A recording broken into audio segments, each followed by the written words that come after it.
Assalamualaikum warahmatullahi wabarakatuh. Saya Yuli Sarikasari dari kelas 12 Agribisnis Perikanan Air Tawar dari SMK Negeri Perikanan Provinsi Riau. Di video kali ini saya akan menjelaskan tentang dinamika persatuan dan kesatuan bangsa sebagai upaya menjaga dan mempertahankan NKRI, Negara Kesatuan Republik Indonesia. Langsung saja simak videonya. Yang pertama yaitu pengertian persatuan dan kesatuan. Kesatuan adalah sekumpulan orang yang memiliki persamaan latar belakang, namun berbeda suku, budaya, adat istiadat, atau agama yang membangkitkan jiwa untuk menjadi satu keutuhan. Persatuan adalah berkumpulnya berbagai kalangan masyarakat yang berbeda suku, agama, ras, budaya, dan adat istiadat yang berjanji atau bersumpah untuk menjadi satu kesatuan.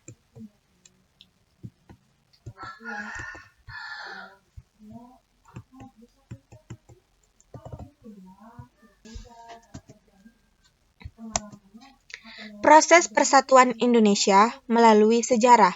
Yang pertama yaitu pada masa Kerajaan Sriwijaya abad ke-7 sampai dengan ke-11 berpusat di Palembang. Lanjut ke masa Kerajaan Majapahit abad ke-13 sampai dengan abad ke-15 berpusat di Mojokerto, Jawa Timur.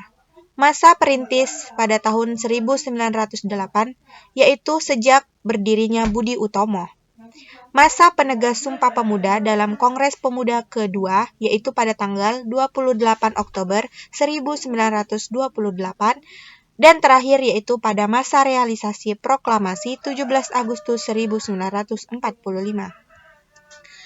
Tahap pembinaan persatuan Indonesia melalui yang pertama yaitu timbul adanya perasaan senasib sebagai bangsa terjajah menjadikan bangsa Indonesia mengesampingkan perbedaan. Yang kedua yaitu adanya kebangkitan nasional ditandai dengan berdirinya Budi Utomo pada tahun 1908 menjadi awal gerakan untuk mencapai Indonesia merdeka. Yang ketiga yaitu Sumpah Pemuda pada tahun 1928 sebagai tanda yaitu kebulatan tekad. Selanjutnya yaitu proklamasi kemerdekaan yang menjadi awal dari perjuangan. Landasan hukum Indonesia sebagai negara kesatuan terdapat kepada alinea keempat pembukaan Undang-Undang Dasar 1945. Terdapat pada pasal 1 ayat 1 Undang-Undang Dasar 1945 yang berbunyi, negara Indonesia adalah negara kesatuan yang berbentuk republik. Lanjut yaitu pasal 18 ayat 1 Undang-Undang Dasar 1945, Pasal 18B ayat 2 Undang-Undang Dasar 1945, Pasal 37 ayat 5 Undang-Undang Dasar 1945, Pasal 25A Undang-Undang Dasar 1945. Dua sistem negara kesatuan, yang pertama yaitu sentralisasi. Sentralisasi adalah penyerahan kekuasaan sekaligus wewenang administrasi pemerintah kepada pemerintah pusat secara utuh. Desentralisasi adalah penyerahan kekuasaan pemerintah oleh pemerintah pusat kepada daerah otonom berdasarkan azas otonomi.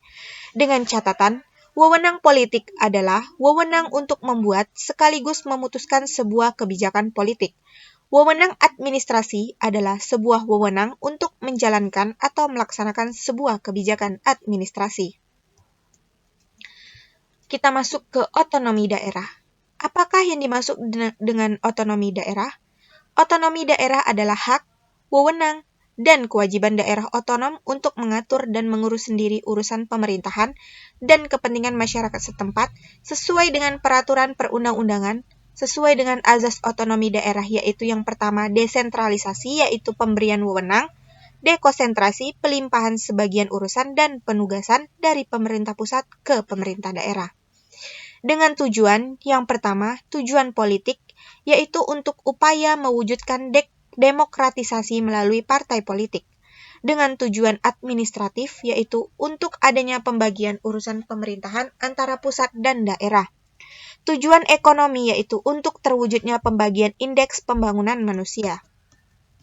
Negara berdasarkan sudut pandang geopolitik. Terdapat dua sudut pandang geopolitik negara. Yang pertama yaitu negara determinis. Negara determinis adalah negara yang letak geografisnya mempengaruhi peta politik negara tersebut, dan juga negara polisibilitas yang merupakan negara yang tidak menerima dari negara sekitarnya. Peranan geopolitik bagi sebuah negara yaitu menghubungkan peranan negara dengan potensi alam negara tersebut, menghubungkan kebijaksanaan suatu pemerintahan, menentukan bentuk dan corak politik luar negeri, menggariskan pokok-pokok haluan negara. Kita masuk kepada wawasan Nusantara.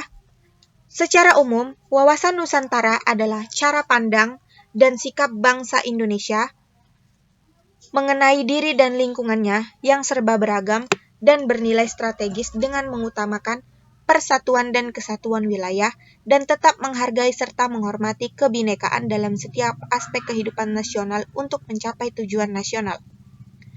Kedudukan wawasan Nusantara berada di dalam hierarki paradigma nasional sebagai berikut. Yang pertama, hierarki 1 yaitu landasan ideal, Pancasila sebagai falsafah, ideologi bangsa sebagai dasar negara. Hierarki kedua yaitu landasan konstitusional, yaitu Undang-Undang Dasar 1945. Hierarki 3 yaitu landasan visional yang merupakan wawasan Nusantara. Hierarki 4 yaitu landasan konsepsional yang merupakan ketahanan nasional.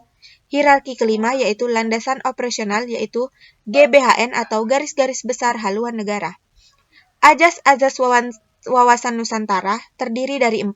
Yang pertama yaitu kepentingan yang sama, keadilan dan kejujuran, solidaritas dan kerjasama, kesetiaan terhadap kesepakatan bersama. Fungsi wawasan Nusantara yaitu sebagai konsepsi ketahanan nasional, yaitu wawasan Nusantara dijadikan konsep dalam pembangunan nasional, pertahanan, keamanan, dan kewilayahan. Wawasan Nusantara sebagai wawasan pembangunan mempunyai cakupan kesatuan politik, kesatuan ekonomi, kesatuan sosial, dan ekonomi. Wawasan Nusantara sebagai wawasan pertahanan dan keamanan negara. Wawasan Nusantara sebagai wawasan kewilayahan. Implementasi wawasan Nusantara terdiri dari 4. Yang pertama, kehidupan politik, kehidupan ekonomi, kehidupan sosial, dan kehidupan pertahanan dan keamanan yang dapat teman-teman lihat pada layar kaca. Baiklah, hanya itu yang dapat saya sampaikan. Semoga dapat menjadi ilmu untuk teman-teman semua. Saya ucapkan terima kasih. Saya akhiri. Wassalamualaikum warahmatullahi wabarakatuh.